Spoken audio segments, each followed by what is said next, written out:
سے وہ اپنے آپ کو ایکسپریس کرتے ہیں، اس میں بھی آپ یہی چیز دیکھتے ہیں کہ پہلے کوئی بہت اعلیٰ درجے کا کلام نہیں ہوتا، پھر اس کے بعد اس میں تبدیلی آتی ہے، تغیر آتا ہے، پھر اسالیب بدلنا شروع ہو جاتے ہیں. تو بے شمار تبدیلیوں اور تغیرات سے انسانی فکر بھی گزرتا ہے، اور اس کا جو جمالیاتی اظہار ہے جس کو آپ فارم کہتے ہیں وہ بھی انہیں مراحل سے گزرتا ہے. یہ انسان کے ساتھ یہ چیز لگی ہوئی ہے، اس وجہ سے کسی خاص دور کی انٹرپریشن حتمی ہو ہی نہیں سکتی، پاسبل نہیں. یعنی ہم جو آج خدمت انجام دے رہے ہیں اس کو بھی پرانا ہونا ہے، آپ روک ہی نہیں سکتے سمجھ. تو جو فقہ ہمارے ہاں تیسری چوتھی صدی میں ترتیب پائی، آپ کہہ سکتے ہیں کہ دوسری صدی کے آخر سے یہ کام شروع ہوا اور چوتھی صدی تک مکمل ہو گیا، وہ نہیں چل سکتی ہے، پاسبل نہیں، لیکن وہ انسانی کام ہے اور وہ غلطیوں کا مجموعہ بن جاتا ہے کچھ عرصے کے بعد، بہت مشکل ہو جاتا ہے اس کو آگے.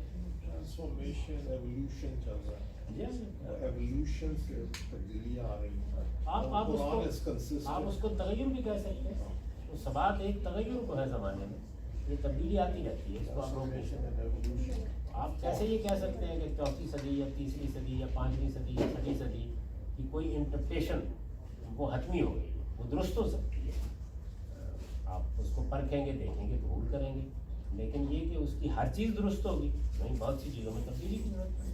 ابھی صاحب یہ عمل کیوں رک گیا؟ تبدیلیاں تو دیکھیں، شاید تبدیلی کا جو کوانٹم ہے وہ اب بہت تیز ہو گیا، جس طرح ٹیکنالوجی بدل رہی ہے، شاید 500-600 سال تک اتنی تبدیلی نہ آئی ہو. تو کیا یہ تھاٹ کیا فریز ہو گئی تھی انسان کے دماغ میں یا ہمارے علماء کے دماغ میں؟ انسان کے اندر جس طرح میں نے ابھی عرض کیا نا کہ بڑے سے بڑے انسان کو بھی آپ اس سے نہیں روک سکتے کہ اس کے ہاں یہ چیز موجود ہو.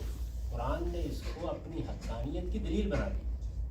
یعنی یہ کہا ہے نا کہ لو کانا من عند غیر اللہ لوجدوا فیہ اختلافا کثیرا، اگر یہ خدا کے سوا کسی انسان کا کلام ہوتا تو تم انسانوں ہی کی طرح اس میں تبدیلیاں اور تغیرات دیکھتے، اس میں مختلف مراحل کا کلام دیکھتے، اس کے اندر فکر اور خیال کی تبدیلیاں دیکھتے. یہ ہو نہیں سکتا، انسان اس سے ماورا نہیں ہو سکتا. تو اب ظاہر ہے کہ یہ جب انسان اس سے ماورا نہیں ہوتا تو ایک دوسری چیز بھی انسان کی جبلت میں پائی جاتی ہے، وہ یہ کہ جس وقت ایک اسٹرکچر بن جاتا ہے تو وہ اس کے ساتھ عصبیت وابستہ کر لیتا ہے. یہ جو چاروں ہمارے ائمہ ہیں ان کے ساتھ عصبیتیں وابستہ ہو جاتی ہیں. یہ عصبیت انسان نے کیوں خدا کی طرف سے پائی ہے؟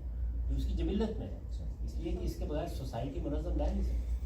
یعنی آپ سوچئے تھوڑی دیر کے لیے، اتنی اعلیٰ چیز ہے یہ کہ انسان کو سوچنا چاہیے، لیکن اگر پاکستان کے 22 کروڑ عوام میں ہر ایک سوچنا شروع کر تو کیا نتیجہ ہے؟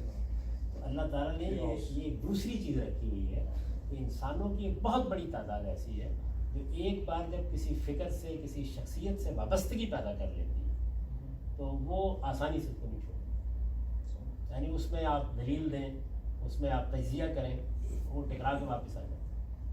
آپ کا ایک بڑا اچھا انٹرویو تھا جو دیوبندی مدرسے کے اسٹوڈنٹس نے لیا تھا، اور اس میں یہ سوچ بڑی واضح نظر آ رہی تھی کہ فکسیٹڈ تھاٹ کا کے سوالات جو ان کے آ رہے تھے، بڑا خوبصورتی سے آپ نے اس کے جوابات دیے تھے، لیکن وہ سن کے بڑی پریشانی بھی ہوئی کہ وہ جس طرح کے سوالات پوچھے جا رہے تھے، جس ٹون میں پوچھے جا رہے تھے، اگر آپ کو یاد ہو وہ I'm sure. لیکن وہ ان کا کوئی قصور نہیں تھا، وہ ریپرزینٹ کر رہے جی میں وہ تو یہ بتا رہے تھے کہ جو وہ بڑے شائستہ لوگ ہیں، مہذب لوگ ہیں، وہ یہ بتانے کی کوشش کر رہے تھے. انہوں نے پہلے ہی کہہ دیا تھا یہ کہ جی ہمیں تو اصل میں ریپرزینٹ کرنا ہے ان لوگوں کو جو آپ پر اعتراضات ہیں.